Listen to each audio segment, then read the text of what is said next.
Hello hi Malayali വീഡിയോയിലേക്ക് എല്ലാ കൂട്ടുകാർക്കും സ്വാഗതം. ഇന്നത്തെ വീഡിയോയിൽ പടവലങ്ങ തോരനാണ് കാണിക്കുന്നത്.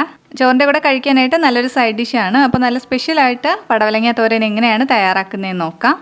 ഇത് തയ്യാറാക്കാനായിട്ട് ഞാൻ ഒരു പടവലങ്ങയുടെ പകുതിയാണ് എടുത്തിട്ടുള്ളത്. ഇത് കുറച്ച് വലിയ പടവലങ്ങയാണ്, അതിൻ്റെ പകുതി എടുത്തിട്ടുണ്ട്. ഇതിലേക്ക് ചേർക്കാനായിട്ട് 1/4 കപ്പ് തുവരപ്പരിപ്പ് എടുത്തിട്ടുണ്ട്. അപ്പോൾ ആദ്യം പരിപ്പ് വേവിച്ചെടുക്കാം. പരിപ്പ് നന്നായിട്ട് കഴുകി എടുത്തിട്ടുണ്ട്. ഇനി ഇത് വേവിക്കാനായിട്ട് ഈ ഒരു പാത്രത്തിലേക്ക് ഇട്ട് കൊടുക്കാം. ഇതിലേക്ക് വേവിക്കാൻ ആവശ്യമായിട്ടുള്ള വെള്ളം കൂടി ചേർത്ത് കൊടുക്കാം. ഞാനൊരു 1.5 കപ്പ് വെള്ളം ചേർത്തിട്ടുണ്ട്. കുക്കറിലിട്ട് വേവിച്ച് കഴിഞ്ഞാൽ ചിലപ്പോൾ വെന്ത് ഉടഞ്ഞു പോവും. അപ്പോൾ ഇതുപോലെ വേവിച്ച് കഴിഞ്ഞാൽ നമുക്ക് കറക്റ്റായിട്ട് കിട്ടും. ഇനി ഇത് അടച്ചു വെച്ച് കൊടുക്കുകയാണ്. ഇത് പെട്ടെന്ന് തന്നെ വെന്ത് കിട്ടും. മീഡിയം ഫ്ലെയിമിലാണ് വെച്ചിരിക്കുന്നത്. അപ്പോൾ ഇതാ പരിപ്പ് നന്നായിട്ട് വെന്ത് കിട്ടിയിട്ടുണ്ട്. അതുപോലെ വെന്ത് ഉടഞ്ഞു പോയിട്ടുമില്ല. നമ്മൾ കയ്യിലെടുത്ത് പ്രസ് ചെയ്യുമ്പോഴത്തേക്ക് രണ്ടായിട്ട് മുറിഞ്ഞു വരണം. ആ ഒരു കണക്കിന് വേവിച്ചാൽ മതി. ഒരുപാട് വേവിച്ച് കഴിഞ്ഞാൽ നമ്മൾ തോരനായിട്ട് മിക്സ് ചെയ്യുമ്പോഴത്തേക്കും ഒരുപാട് അങ്ങ് വെന്ത് കുഴഞ്ഞു പോവും. ഇതിൻ്റെ എക്സ്ട്രാ ഉള്ള വെള്ളം എല്ലാം കളഞ്ഞിട്ട് വേണം ചേർക്കാൻ. അപ്പോൾ ഇതൊന്ന് ഊറ്റിയെടുക്കണം. ഇനി നമ്മൾ എടുത്തിട്ടുള്ള പടവലങ്ങ ക്ലീൻ ചെയ്ത് ചെറിയ പീസസ് ആയിട്ട് കട്ട് ചെയ്തെടുക്കാം.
പടവലങ്ങ ഇതുപോലെ ചെറിയ പീസസ് ആയിട്ട് വേണം കട്ട് ചെയ്ത് എടുക്കാൻ. ഇത് 2 കപ്പ് കണക്കിന് കിട്ടിയിട്ടുണ്ട്. ഇനി തോരൻ തയ്യാറാക്കാനായിട്ട് പാനിലേക്ക് 1 ടേബിൾ സ്പൂൺ എണ്ണ ചേർക്കാം. എണ്ണ ചൂടായി വരുമ്പോഴത്തേക്കും 1/2 ടീസ്പൂൺ കടുക് ഇട്ട് കൊടുക്കാം. കടുക് ഒന്ന് പൊട്ടി വന്നിട്ടുണ്ട്. ഇനി ഇതിലേക്ക് ഒരു 3 വറ്റൽമുളക് ചേർത്ത് കൊടുക്കുകയാണ്. കുറച്ച് കറിവേപ്പിലയും കൂടി ചേർക്കാം. ഇനി ഇതിലേക്ക് നമ്മൾ കട്ട് ചെയ്ത് വെച്ചിട്ടുള്ള പടവലങ്ങ ഇട്ട് കൊടുക്കാം. ഇത് നന്നായിട്ടൊന്ന് മിക്സ് ചെയ്ത് കൊടുക്കണം. എണ്ണയിൽ നന്നായിട്ടൊന്ന് മിക്സ് ചെയ്ത ശേഷം അടച്ചു വെച്ച് വേവിക്കാം. അപ്പോൾ എണ്ണയിൽ ഇത് പകുതിയോളം വെന്തിട്ടുണ്ട്.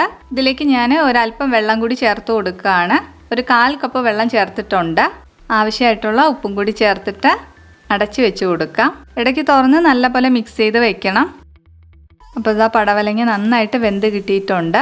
ആ വെള്ളവും വറ്റി വന്നിട്ടുണ്ട്. ഇനി ഇതിലേക്ക് നമ്മൾ വേവിച്ച് വെച്ചിട്ടുള്ള പരിപ്പ് ചേർത്ത് കൊടുക്കാം. പരിപ്പിൽ എക്സ്ട്രാ ഉണ്ടായിരുന്ന വെള്ളമെല്ലാം മാറ്റിയിട്ടാണ് ഇതിലേക്ക് ചേർക്കുന്നത്. ഇത് നല്ല പോലെ ഒന്ന് മിക്സ് ചെയ്ത് കൊടുക്കണം. ഇനി ഇതിലേക്ക് ചേർക്കാനായിട്ടുള്ള അരപ്പ് റെഡിയാക്കാം. അതിനായിട്ട് 1 കപ്പ് തേങ്ങ എടുത്തിട്ടുണ്ട്. ഇതിലേക്ക് 1 ടീസ്പൂൺ മുളക് പൊടി ചേർക്കാം. ഞാനിവിടെ എരിവ് കുറഞ്ഞ മുളക് പൊടിയാണ് എടുത്തിട്ടുള്ളത്. അതുപോലെ 1/2 ടീസ്പൂൺ മഞ്ഞൾപ്പൊടിയും 1/2 ടീസ്പൂൺ ജീരകപ്പൊടിയും ചേർത്ത് കൊടുക്കുകയാണ്. ഇനി ഒരു 2 അല്ലി വെളുത്തുള്ളി ചെറുതായിട്ട് കട്ട് ചെയ്തെടുത്തിട്ടുണ്ട്. അതും കൂടി ഇതിലേക്ക് ചേർക്കാം. ഇതെല്ലാം കൂടിയിട്ട് ജസ്റ്റ് ഒന്ന് അടിച്ചെടുത്താൽ മതി. ഇപ്പോൾ തന്നെ എല്ലാം നല്ല പോലെ ഒന്ന് മിക്സായി കിട്ടും. അപ്പോൾ ഇതാ ഈ ഒരു കണക്കിന് വേണം അരച്ചെടുക്കാനായിട്ട്. ഇനി ഈ അരപ്പ് ഇതിലേക്ക് ചേർത്ത് കൊടുക്കാം. അരപ്പ് ചേർത്ത് നല്ല പോലെ മിക്സ് ചെയ്യണം. മിക്സ് ചെയ്തിട്ട് അടച്ച് വെച്ച് വേവിക്കാം. ലോ ഫ്ലെയിമിലാക്കിയിട്ടാണ് അടച്ച് വെക്കുന്നത്. ഇടയ്ക്ക് തുറന്നൊന്ന് മിക്സ് ചെയ്ത് വയ്ക്കണം. ഈ ഒരു ടൈമിലൊന്ന് ടേസ്റ്റ് ചെയ്ത് നോക്കുക. ഉപ്പ് വേണമെന്നുണ്ടെങ്കിൽ ചേർത്ത് കൊടുക്കാം. അപ്പോൾ ഇതാ വളരെ ടേസ്റ്റി ആയിട്ടുള്ള നല്ല സ്പെഷ്യലായിട്ടുള്ളൊരു പടവലങ്ങ തോരനാണ്. പരിപ്പും കൂടി ചേർക്കുമ്പോഴത്തേക്കും അതിന് പ്രത്യേക ഒരു ടേസ്റ്റാണ്. കഞ്ഞിയുടെ കൂടെ കഴിക്കാനായിട്ടും ഇത് നല്ലൊരു കോമ്പിനേഷനാണ്. അപ്പോൾ എല്ലാവരും ട്രൈ ചെയ്ത് നോക്കുക. വീഡിയോ ഇഷ്ടപ്പെട്ടാൽ ലൈക്ക് ചെയ്യുക. സബ്സ്ക്രൈബ് ചെയ്യാതെ കാണുന്നവരെ സബ്സ്ക്രൈബ് ചെയ്ത് സപ്പോർട്ട് ചെയ്യണം. Thank you for watching.